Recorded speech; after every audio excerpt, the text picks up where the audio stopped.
বাড়িতে বানানো পান্তুয়া কত সুন্দর লাগছে না বন্ধুরা। নমস্কার বন্ধুরা, পৃথা কিচেন উইথ ভিলেজ ফুডে আপনাদের সবাইকে স্বাগত। আজকে একটা মিষ্টির রেসিপি নিয়ে হাজির হয়েছি, সেটা হলো পান্তুয়া। আমি বাড়িতে কিভাবে পান্তুয়াটা বানাচ্ছি চলুন দেখে নেওয়া যাক। পুরো ভিডিওটা দেখার জন্য অনুরোধ রইল। চ্যানেলে নতুন হলে সাবস্ক্রাইব করে পাশে থাকবেন। পান্তুয়া বানানোর জন্য 1.5 বাটি পরিমাণ ময়দা নিলাম। 10 টাকা প্যাকেটের আমুল দুধ একটা বাটির মধ্যে ঢেলে নিলাম।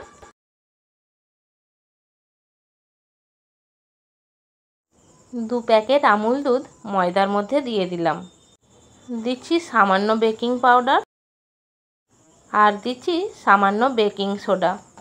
যেহেতু আমি পান্তুয়া বানাবো সেই কারণে লাল ফুড কালার একটু দিয়ে দিলাম। সব শুকনো উপকরণগুলো একসাথে মিশিয়ে নিচ্ছি। সব উপকরণগুলো মেশানো হয়ে গেছে। সামান্য জল দিয়ে একটা ডো বানিয়ে নেব।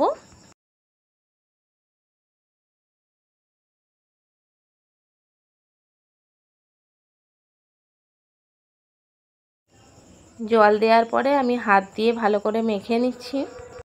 দেখুন বন্ধুরা, ডোটা বানাবার সময় কিন্তু একটা চ্যাটচ্যাটে ভাব আসবে, তাতে কোনো ভয় পাওয়ার দরকার নেই। কিছুক্ষণ মেখে নিয়ে আমি 2 ঘন্টা ঢাকনা দিয়ে রাখবো। যতক্ষণ ঢাকনা দেওয়া থাকবে তত মিষ্টিটা কিন্তু ভালো হবে। 2 ঘন্টা পর ফিরে এসেছি বন্ধুরা। ঢাকনাটা খুলে এবার দেখে নেব। দেখুন বন্ধুরা, ডোটা কতটা ফুলে উঠেছে। ডোটা যেহেতু চিটচিটে, তো যখনই হাত দিয়ে মিষ্টির শেপটা দিতে যাব হাতে কিন্তু লেগে যাবে। সেই জন্য আমি ঘিটা হাতে বুলিয়ে নেব। এবার ডোটা থেকে আস্তে আস্তে আমি লেচি কেটে নেব।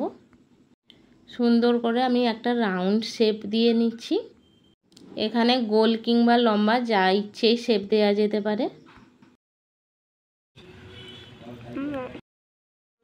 দেখুন বন্ধুরা, সব মিষ্টিগুলো কিন্তু গোল শেপ করে নিয়েছি। মিষ্টিটা ভেজে নেওয়ার জন্য আমি কড়াইয়ের মধ্যে দিয়ে দিলাম সাদা তেল। এখানে তেলটাকে বেশি গরম করা যাবে না, তেলটা হালকা গরম হলেই মিষ্টিগুলো ছাড়তে হবে।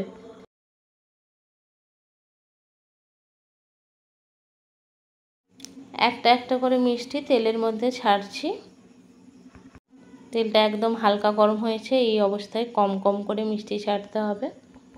হালকা গরম তেলে সুন্দরভাবে ভেজে নেব। একইভাবে সব মিষ্টিগুলো ভেজে তুলে নেব।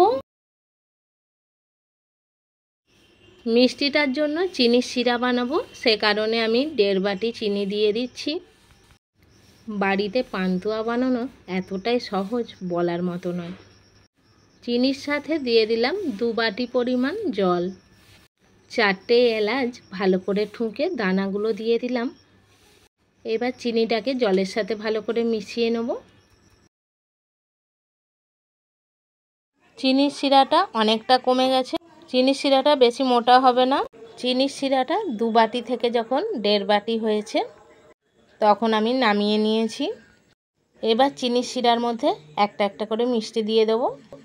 বাড়িতে বানানো এই সুন্দর পান্তুয়ার রেসিপি যদি ভালো লেগে থাকে অবশ্যই লাইক করবেন, প্রচুর প্রচুর শেয়ার করবেন, যাতে সমস্ত বন্ধুর কাছে আমার এই রেসিপিটা পৌঁছাতে পারে। মিষ্টিটা রসে ডুবিয়ে 3 ঘন্টা রেখে দেবো। 3 ঘন্টা পর ফিরে এলাম। মিষ্টিটা রস পেয়ে কত ফুলে উঠেছে দেখুন। বাটিটার মধ্যে আর ধরছিল না, তো সেই কারণেই বন্ধুরা এই ডিশটার মধ্যে আমি মিষ্টিগুলো তুলে নিয়েছি। দেখুন বন্ধুরা, মিষ্টিটা কত ভালো লাগছে না। আমি এই মিষ্টিটা কেটে দেখাবো।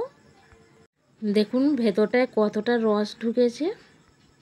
সুন্দর পান্তুয়ার রেসিপিটা আপনাদের কেমন লাগলো অবশ্যই কমেন্ট করে কমেন্ট বক্সে জানাতে ভুলবেন না।